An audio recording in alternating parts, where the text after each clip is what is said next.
ప్రేక్షకులకు నమస్కారం. ఈరోజు జూలై 10 చరిత్రలో చోటు చేసుకున్న ముఖ్యమైన సంఘటనలు తెలుసుకుందాం.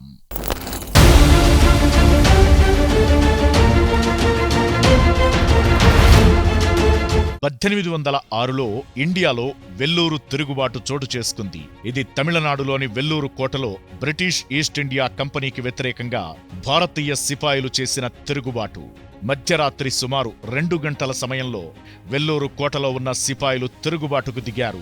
కోటలోని 14 మంది బ్రిటిష్ ఉన్నతాధికారులు, 115 మంది 69వ రెజిమెంట్ సైనికులను చంపేశారు. బ్రిటిష్ అధికారి జాన్ క్రాడాక్ సిపాయిలకు అనేక నిబంధనలు విధించాడు. ధార్మిక గుర్తులు తీసివేయాలని, గడ్డం తొలగించాలని ఆజ్ఞాపించాడు. దీంతో భారతీయ సిపాయిలు తీవ్ర ఆగ్రహావేశాలకు లోనై తిరుగుబాటు చేశారు. సిపాయిల తిరుగుబాటు చరిత్రలో ఒక ముఖ్యమైన సంఘటనగా నిలిచిపోయింది. 1940లో బ్రిటన్ యుద్ధం జరిగింది. ఇది German Luftwaffe, British Royal Air Force మధ్య జరిగిన వైమానిక యుద్ధం. రెండవ ప్రపంచ యుద్ధం సమయంలో జర్మనీ ఫ్రాన్స్ను ఓడించిన తరువాత బ్రిటన్పై దాడి చేయాలని భావించింది. ఇందులో భాగంగా బ్రిటన్ గగనతలంలో ఆధిపత్యాన్ని సాధించడానికి జర్మన్ వాయుసేన దాడులు జరపగా బ్రిటన్ ప్రతిఘటించింది. జర్మన్ మొదట బ్రిటన్ ప్రాంతాలపై నౌకలపై దాడులు చేసింది. ఆ తరువాత వైమానిక స్థావరాలు, సమాచార కేంద్రాలపై దృష్టి సారించి దాడులను తీవ్రతరం చేసింది. ఈ యుద్ధంలో బ్రిటిష్ వాయుసేన ధైర్యంగా పోరాడి జర్మనీ వైమానిక దళాన్ని ఓడించింది. 1962లో టెల్స్టార్ 1 ఉపగ్రహాన్ని అమెరికాలో ప్రయోగించారు. ఇది ప్రపంచపు మొట్టమొదటి యాక్టివ్ కమ్యూనికేషన్ శాటిలైట్ గా పేరుగాంచింది.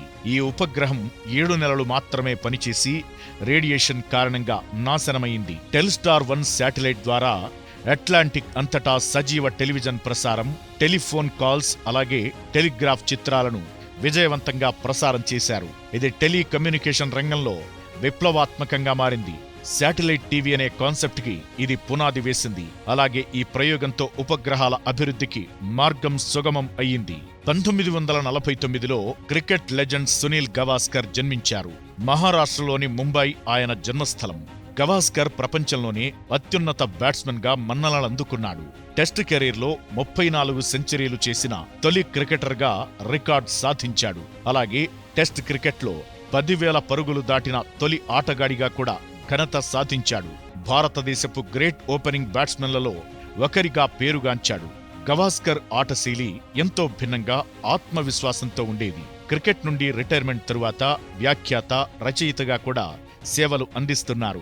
గవాస్కర్ను ఆయన అభిమానులు ప్రేమగా లిటిల్ మాస్టర్ అని పిలుస్తారు. సునీల్ గవాస్కర్ ఎంతో మంది క్రికెటర్లకు ప్రేరణగా నిలిచారు. కాలం ముందుకు సాగుతున్న చరిత్రలో కొన్ని సంఘటనలు చిరస్థాయిగా నిలిచిపోతాయి. అలాంటి విశేషమైన సంఘటనలతో మళ్లీ కలుద్దాం. అప్పటి వరకు చూస్తూ ఉండండి PMC. ప్రతిక్షణం సత్యదర్శనం.